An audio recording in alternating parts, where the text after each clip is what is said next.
Welcome to Allie's Attic Show, where you never know what kind of surprise you'll find in my attic. I'm your host, Allie, and today my surprise is a gentleman who is from Buffalo, New York, which is right on the Canadian border near Toronto, not near me, unfortunately. And he's been playing for years, and I think he's amazing. Please welcome Jack Blake. Hello, Jack. Hello, Allie. Thank you very much for having me. I really appreciate it. No worries. I'm so glad you came on. So are you still in Buffalo? Oh, yes. Okay. I am. Okay. I should be moving out, but I'm still here. I like to get around, though. I can, travel a lot when I can. Oh, that's good. That's what Quebec is telling you. Yeah. It's a bigger country. Love it. Yeah. Well, you're not like Toronto's not close to me at all because you're close to No, Toronto. I know you're in Winnipeg. Yeah, I'm in Winnipeg. Yeah. Winterpeg, actually, Winterpeg. But yes, Okay. that's where I Oh, I am. know. Yeah, we get awful winters, but we get beautiful summers. Yeah. Okay, so No. yeah, like too much snow, way too much snow. So Jack, tell me when you got started doing this and all the ups and downs that I know you've gone through because obviously I know your story. But share it with all of us. Well, I started really very young. I'm an older guy. I don't care, but I grew up with a lot of the British and Asian music, stuff like that, and I just always wanted to play. I've been playing since I was like 10 years old. And to be honest with you, because I was so young, I think I started playing more of a lead type thing because I couldn't really even reach through the whole part, do the chord thing because my fingers weren't, my hand just wasn't big enough. And that got me playing that type of music originally. Long story, made it. Eventually, made a lot of local bands, played out.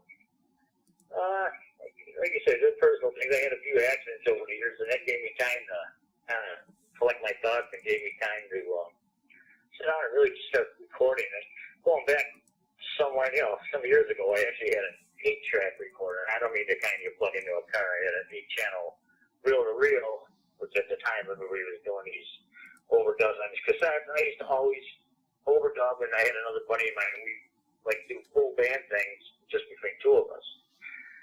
And like I said, I had a car accident. I almost died. I was in the hospital for a month.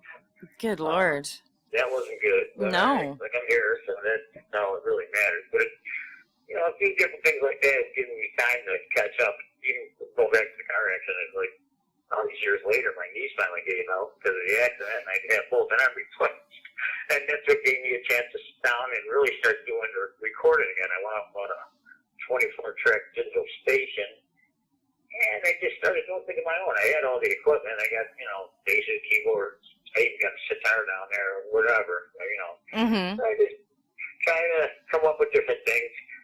For a while there, I was doing a lot of coffee houses and stuff like that. And when I originally bought it, I just kind of wanted to get back into recording again. So that's why I originally did like a cover album, and it was just for me to get, I wasn't planning on releasing or anything, and I found this company out in San Francisco called Louder, and they would license it for you and split the difference. So I said, what the heck?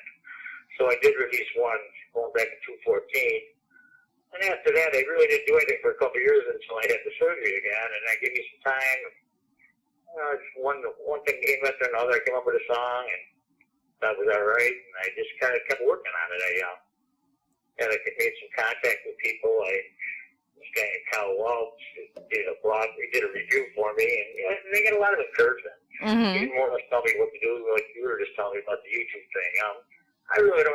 I'm not tech savvy as far as I wasn't even on the internet 3 years ago. And here I am all over the place with thousands of followers. And got music out there on internet stations. I just think it's great. So no matter what happens, I feel like I've won. Yeah. But, Yeah, well, I'm all over too. I was never on it either, so and it's the way to go. Yeah, it's just been so great. I got people I talk to in England all the time. I got this one lady, well, a lot of them, I shouldn't say one, but this one woman who was actually a sound engineer over there. She's been giving me a lot of advice too, as far as recording stuff and just telling me what to do. And just Madeline Monroe, she's actually a great artist too. I hope to get her on your show someday. Oh gosh, that would be nice. A lot of people over there with encouragement, and it's just been good. Yeah. I don't even know. I think there's so many stations that played my stuff. I just baffles me. Well, that's good. Okay, I never would have thought it. Back in the day, I was lucky we were. Well, we got it's working. College stations. It's always the end of the world, and now I'm on every day. It's just crazy. Yeah.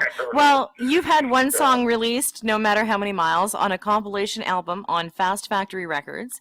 Yes. A release I called I Want to Sing. Yeah, that was kind of weird. I sent out some stuff and a couple people liked it, so I sent it out. I mean, it's out there on CD, and I don't know. I don't want to say. I really don't know how well it did. I was with a bunch of other people, but I think with that one, I actually had contact with another label over in England. I was going to do some of my stuff, but I think it's the way I do my stuff that on this digital station kind of prevented it. They wanted me to send stuff, and I think they're thinking I'd use like a Pro Tool setup or something where I could just transmit it over that. They wanted to re-edit some of my stuff.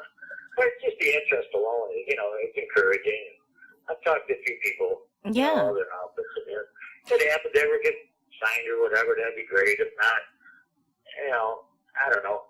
From what I hear, if I listen to your show a lot, your interviews, rather, you know, you don't want the labels telling you what to do. I don't even know how to label myself sometimes. Sometimes people say I'm like a retro band. It's not that I'm retro, I'm just old. It's just how I am. I just play, you know, I don't try to sound like anybody else. I just try to be me. Yeah. And I think, it works. It works. And that's what you want to do. You want to stay true to yourself. And I mean, there's nothing wrong with getting signed. If you get signed with the right label, that's still going to let you have your creative freedom, and they're not telling you, okay, you have to sound like this person, because right, that's what I don't want to do. Yeah. You know? I mean, but there are labels out there that do that. Just to get it out there more, you know, maybe with the resources they would have, where I'm doing everything myself. Like every night I'm at home typing up. Like I just came out with a new single actually today, and I just, you know, for 2 days in a row, I'm just typing a letter, and I'm grateful and thanking the people that played it, trying to describe what it's about.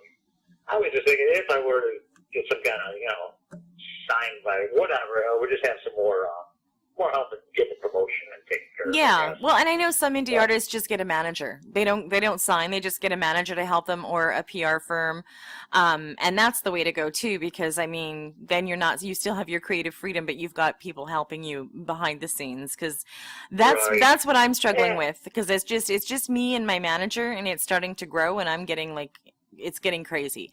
So I mean, you can also go that way as well. Okay, I want to talk about I Want to Sing. It made the top 10 on 2 occasions on Indie Live Music, and that's what it says. That's what it says in your bio. Wait a minute. Wait a minute. I'm sorry. I'm sorry. What I wrote on there. Oh my God, Jack! If I wrote it, it must be true. if I said it, it's true, right? Oh my God, that was funny. No. I've never had anybody do that. Did it? I don't know. I remember writing that. I don't know. It's like I said. I'm going back from a title I wrote like 6 months ago. I wouldn't make anything up. So I don't remember exactly what I put down at the time. Okay, well, I'm gonna continue reading it. Pretty good. I know that. Yeah, it is. I'm gonna continue reading. I know what I was talking about. No, I'm sorry. I had made a couple top 10s on some radio stations. I think it was an indie. It was another station. I had made that a couple times actually. I'm thinking the single. The CD, I'm thinking my single made it on the top 10. Yeah, I Want to Sing. Release, that's the one. I don't know about the factory test release. That I don't know. Okay. That's why I was a little mixed up. Okay, so you. That wouldn't be the first time I was. That's okay. That's okay. That was the funny. I've never had an artist do that. Did I? I don't know. That's what you told me. So this is going to be a very unique interview. Now. Since you've started, you have 5 albums and 6 singles released so far, and more in the pipeline, right? Or do you have more than that now? Since that one, I probably had 2 or 3 more singles put out. Okay. So, yeah. Like I said, I just actually put one out today. It's called I Got My Pride. Actually, there's 2 songs on it. One's more of a rocker. One is more of a laid-back acoustic thing I did, which was kind of not me usually, but you know, it came out all right, so I threw that on there too. Stop saying that. You're good. You're good. I don't want to be cornered into one particular. Yeah. You don't want to be put in a box. You want to be able to cover all genres if you want. So yeah, I think that's a great idea for all artists. Okay, so what 2 songs are we going to hear from you today? Like you said, no matter how many miles. Right? Yeah, that's right. All I ever do is think about you. That is correct. not too long ago. We used it last summer, I believe. After Rocker too.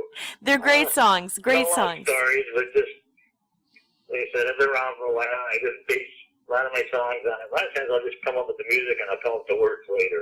And I think that was the truth of that song, the last one. I just, I don't know. I remember taking a ride and I had the line that was in my head, and I just ran down to my basement and recorded it, and then I finished it afterwards. Well, it's just, I don't know. Whatever way you're doing it, it's working. Whatever way. That's how I write. I never know how it's going to come out. Yeah. Some days I'll write with a bass and, work around it. It's like one of my hardest things, but, doing everything by myself, getting the timing down right. So I really try to either do a rhythm or a bass line and then build off. And sometimes I go back and redo it even, but just try to lay down the groundwork and then work up from there. Wow, it's working. I want to say thank you so much. I know all your music is available digitally on iTunes, Google Play, Amazon, Spotify, Deezer, as well as some are on SoundCloud, so everybody can find you and find your music. You can find you on social media. And Jack, thank you so much for coming on my show. I totally appreciate it. It's been fun. So, yeah, thank you. And hopefully I'll hear from you again. Anything new happens or any exciting news you want to come back on, just let me know.